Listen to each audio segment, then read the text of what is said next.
সাংবাদিক ভাই বোনেরা এবং প্রিয় দেশবাসী, আজকে জাতীয় সংসদ অধিবেশন ছিল, আপনারা জানেন। ওটা হলে তাদেরটা সমস্যা হয়। প্রিয় সাংবাদিক ভাই বোনেরা এবং প্রিয় দেশবাসী, আজকে জাতীয় সংসদের অধিবেশন ছিল। আমরা বিরোধী দলের পক্ষ থেকে বিরোধী দলের নেতার নেতৃত্বে আজকের সংসদ অধিবেশনে আমরা ওয়াকআউট করেছি। আজকের অধিবেশন আমরা সম্পূর্ণ সময় থাকার আমরা অনেক চেষ্টা করে আসলে থাকতে পারিনি, যেই ধরনের ঘটনা আজকে সংসদে ঘটেছে। আপনারা জানেন যে সংবিধান সংস্কার পরিষদ থেকে শুরু করে অন্তর্বর্তী সরকারের অনেক জাতীয় গুরুত্বপূর্ণ অধ্যাদেশগুলোকে বিলে পরিণত করা অনেকগুলো বিষয়ে বিএনপির সরকার ওয়াদা ভঙ্গ করেছে। এবং আজকে জুলাই গণঅভ্যুত্থান স্মৃতি জাদুঘর যে বিল উত্থাপিত হয়েছিল আইনে পরিণত হওয়ার জন্য, সেই বিলের পাশ করার ক্ষেত্রে ওয়াদা ভঙ্গ হয়েছে।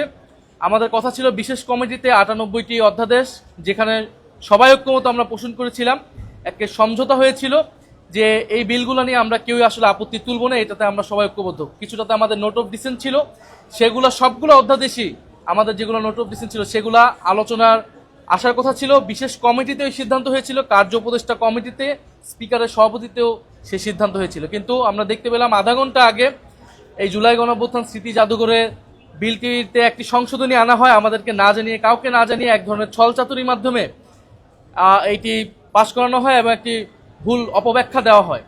এবং অনেকগুলো গুরুত্বপূর্ণ অধ্যাদেশ সেগুলাও ল্যাপস হয়ে যাচ্ছে এবং সেগুলো আলোচনারও কোনো সুযোগ রাখা হয়নি। কথা ছিল আজকে 12টা পর্যন্ত হলেও সে আলোচনার সুযোগ থাকবে। ফলে একটি ওয়াদা ভঙ্গের সংসদে পরিণত হয়েছে আমাদের এই সংসদ। ফলে সেই প্রতিবাদে মাননীয় বিরোধী দলের নেতার নেতৃত্বে আমরা আজকে ওয়াকআউট করেছি এবং সে বিষয়ে এখন আপনাদের সকলের সামনে বিস্তারিত কথা বলবেন মাননীয় বিরোধী দলীয় নেতা ডক্টর শফিকুর রহমান। আসসালামু আলাইকুম সাংবাদিক ভাই ও বোনেরা, আপনারা সবাই জানেন এই সংসদ তার ফাংশন শুরু করেছে মার্চ মাসের 12 তারিখ থেকে। মার্চ মাসের 12 তারিখে বিধি মোতাবেক বিগত সরকারের অর্থাৎ ইন্টারিম গভর্নমেন্টের 133টা জারি করা অধ্যাদেশ এগুলো উত্থাপিত হয় এবং এটা বিধি মোতাবেকই হয়েছে। এটাই নিয়ম। উত্থাপনের 30 দিনের ভিতরে, 30 ক্যালেন্ডার ডে পঞ্জিকা দিবসের ভিতরে এটা নিষ্পত্তি করতে হবে। ওই দিনই সংসদ থেকে একটা বিশেষ কমিটি করে দেওয়া হয়। এই বিশেষ কমিটি সরকারি দলের সম্মানিত সংসদ সদস্য জনাব অ্যাডভোকেট জাইনুল আবেদিনের নেতৃত্বে করা হয়। সরকারি দল ছিল, বিরোধী দল ছিল, আলাপ আলোচনা হয়েছে, বিভিন্ন সেশন হয়েছে। বিভিন্ন সেশনের পরে হঠাৎ করে দেখা গেল যে একটা রিপোর্ট তৈরি হয়ে গেছে। আমরা বিরোধী দলের যারা মেম্বার ছিলেন তাদেরকে জিজ্ঞেস করলাম, এই যে বিশেষ কমিটির রিপোর্ট তৈরি হয়েছে এটাকে আপনারা একসাথে বসে ফাইনাল করেছেন? না, এই ধরনের তো চূড়ান্তকরণ কোনো বৈঠকই হয়নি। আমরা তখন বললাম যোগাযোগ করেন। তারা যোগাযোগ করলেন।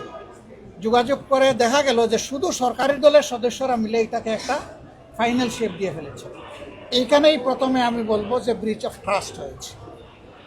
উচিত ছিল সবাই মিলেই ফাইনাল করা, অথবা ওখান থেকে 2-3 জনকে 4 জনকে দায়িত্ব দিয়ে দেওয়া, যেখানে সরকারি দল থাকবে, বিরোধী দল থাকবে, যে এটাকে একটা ফাইনাল শেপ আপনারা দেন। তার কোনোটাই করা হয়নি। এরপরে আমাদের আপত্তির মুখে কিছু কিছু জিনিস সংযোজন করা হয়েছে। এটা তো সঠিক সুস্থ দ্বারা হলো না, ওখান থেকেই শুরু হয়ে গেল সমস্যা। তারপরে বিলগুলো একে একে আসতে যখন শুরু করলো, আমরা দেখলাম যে ওই রিপোর্টের একটা জায়গায় ক, খ, গ ইত্যাদি ভাগ করা হয়েছে।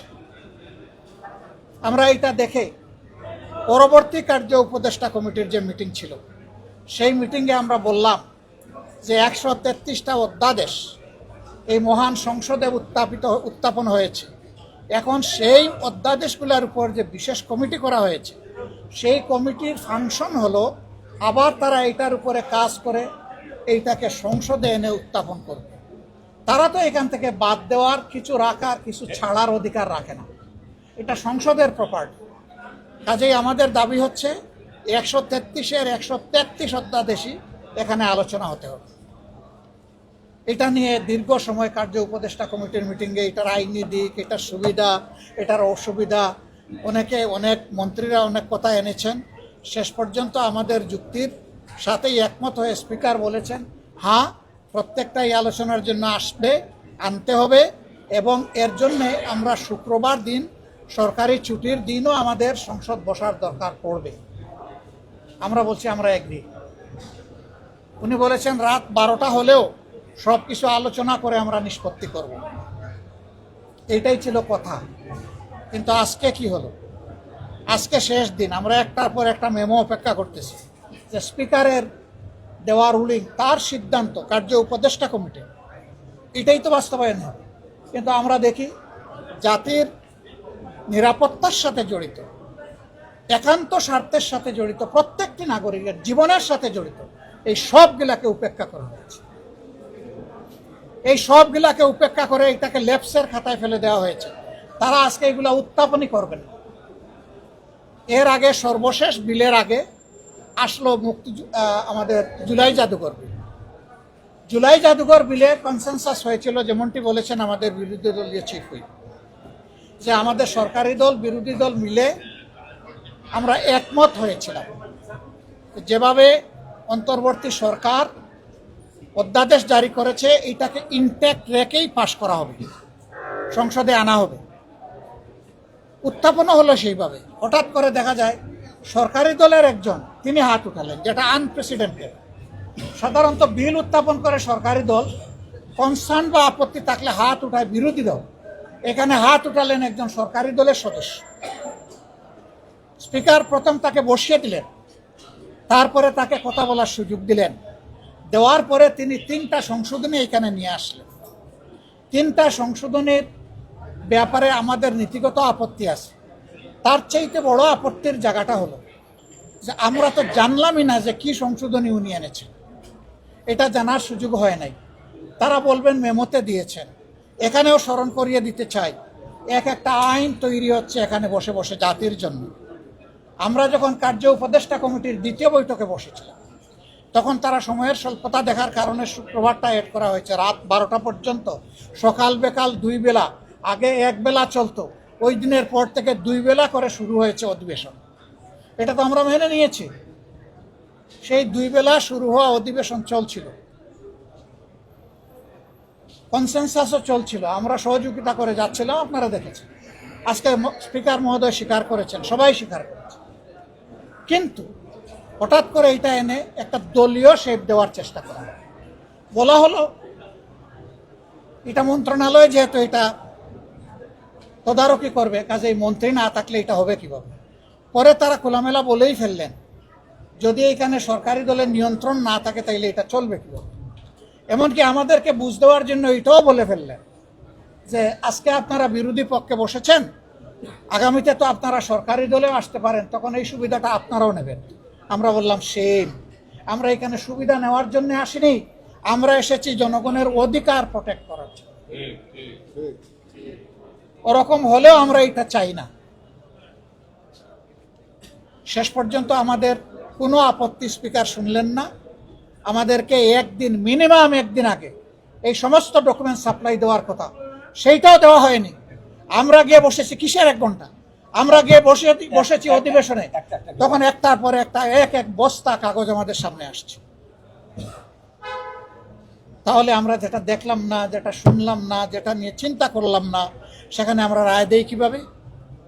তারপরেও যেহেতু সরকারি দল বিরোধী দল মিলে বিশেষ কমিটি হয়েছিল এবং যে সমস্ত বিষয়ে তারা একমত হয়েছেন, আমরা তাদের উপরে আস্থা রেখেছি।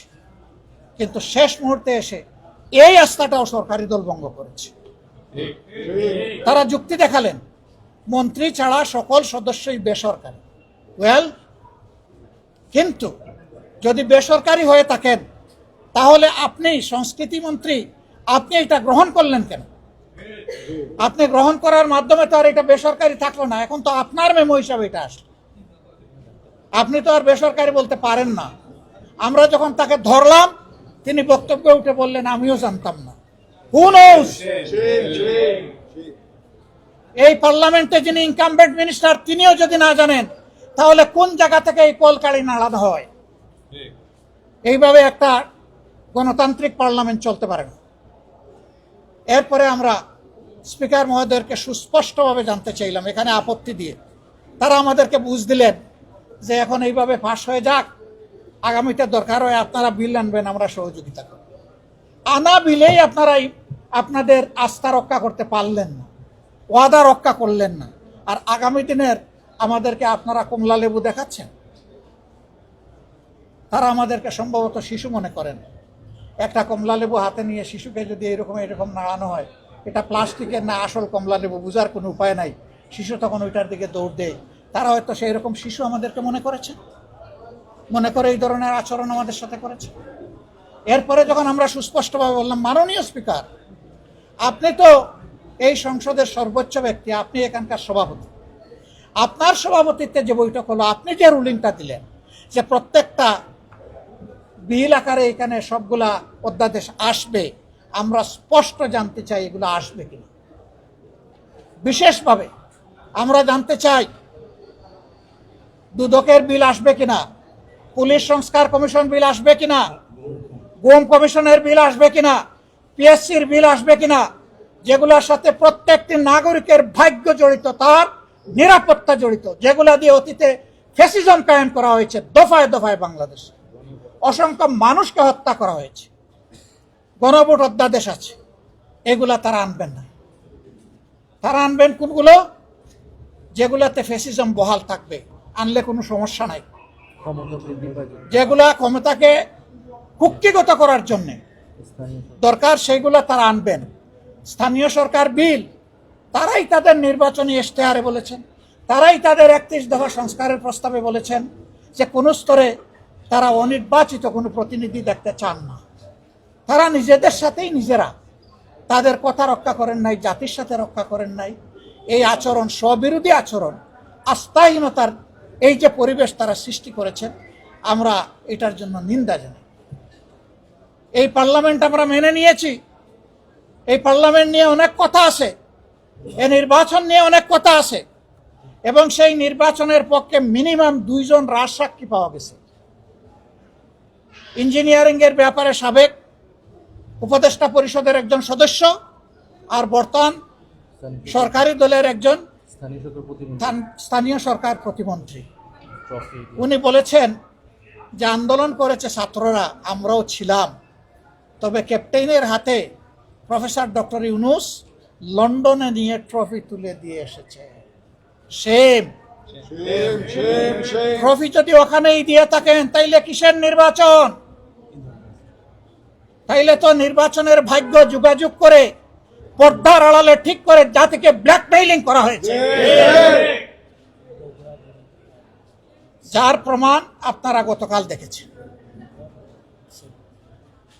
সম্মানিত সাংবাদিক বন্ধুগণ, আপনাদের মাধ্যমে আমরা দেশবাসীকে আবারও কথা দিচ্ছি, জনগণের অধিকারের পক্ষে লড়াই করতে গিয়ে আমরা কোনো জায়গায় চুল পরিমাণ কোনো ছাড় দেব না। আমাদের অবস্থান অক্ষুণ্ণ থাকবে ইনশাআল্লাহ। আমাদের এই লড়াই জনগণের অধিকার আদায়ের লড়াই। জনগণের গণরায়, গণভোটের রায় বাস্তবায়ন হলেই আমরা মনে করি যে এই সবগুলা সমাধানের রাস্তা খুলে যাবে। সংসদে আমরা তার সুবিচার পাই নাই, ইনশাআল্লাহ জনগণের কাছে আমরা সুবিচার পাব। আমরা জনগণকে নিয়েই সেই দাবি আদায় করে ছাড়বো। অতীতেও সেদিন আমি বলেছি, অতীতেও এই ধরনের সংসদে কিছু কিছু বিলকে পাত্তাই দেওয়া হয়নি, পরে তারা নিজেরাই বাধ্য হয়েছেন সেইগুলাকে নিজেরা শেপ দিতে। গণভোটের গণরায় 70% মানুষের রায়কে অগ্রাহ্য করার মানে হচ্ছে গণতন্ত্রকে, জনগণকে অপমান করা। ইনশাল্লাহ সব দাবি আদায় হবে, এবং সেই দাবি আদায় করতে গিয়ে যত ত্যাগ স্বীকার করতে হয়, ইনশাল্লাহ আমরা প্রস্তুত। প্রিয় দেশের জন্য প্রস্তুত, প্রিয় জনগণের জন্য প্রস্তুত। প্রিয় জনগণ, আপনাদের আমাদের সকলের ভালোবাসার বাংলাদেশের জন্য আমাদের এই লড়াই ইনশাআল্লাহ অধিকার আদায় না হওয়া পর্যন্ত এ লড়াই অব্যাহত থাকবে। আমরা আপনাদের সকলকে ধন্যবাদ জানাচ্ছি। প্রশ্ন ছিল সরকারি দলের হুইপ আপনি বলেছেন যে 16টি অধ্যাদেশ যেটি উত্থাপন করেন যেটি ল্যাপস হয়ে গেছে সেই অধ্যাদেশগুলো ওনারা পরবর্তী অধিবেশনে বিল আকারে আনবেন, এটাকে আসলে আপনারা বিশ্বাস করেন কিনা বা আসলে সেটা প্রসিডিউরটা কি হবে? আমার ধারণা আপনারা সংসদে আমাদের বক্তব্য শুনেছেন, আমরা ওখানে মুখের উপরেই বলেছি এ পর্যন্ত আপনারা যতগুলা মানে ওয়াদা ভঙ্গ করেছেন এর ভিত্তিতে আপনাদের উপর আমাদের কোনো আস্থা নেই। আপনারা এখনই আনেন নাই, পরবর্তী পর্যায়ে আনবেন। 2 নম্বর কথা হচ্ছে ওনারাই বলেছেন যে আজকে রাত 12টা রেড লাইন, এরপরে এইগুলার আর কোনো কার্যকারিতা নাই, অটোমেটিক্যালি শেষ। ওনারা সেই শেষ করে দেওয়ার কৌশলটাই ওনারা নিয়েছেন। আমি কৌশলও বলবো না, আমি বলবো অপকৌশল নিয়েছে। সেই অপকৌশলের ফাঁদে আমরা পা দিতে চাইনি বলেই তো আমরা ওয়াক আউট করেছি জনগণের অধিকারের পক্ষে। ধন্যবাদ আপনাদেরকে। একটা বিষয় সেটা হচ্ছে যে বিলগুলো আজকে পাস হয়েছে এবং যেগুলো বাতিল হয়েছে, বিশেষ কমিটিতে সরকার দল দাবি করছে আলোচনা হয়েছে এবং আপনাদের সাথে সবকিছু করে আনা হয়েছে। এখন তারা বলছেন যে আপনারা বিরোধিতা করার জন্য এটা বিরোধিতা করছেন। এটার আসল গ্যাপটা কোথায়? যে যা বলেছি এখানে এই গ্যাপ খুলে দিয়েছি আজকে, সব কোনো গ্যাপ রাখি নাই, সব খুলাসা করে বলে দিয়েছি।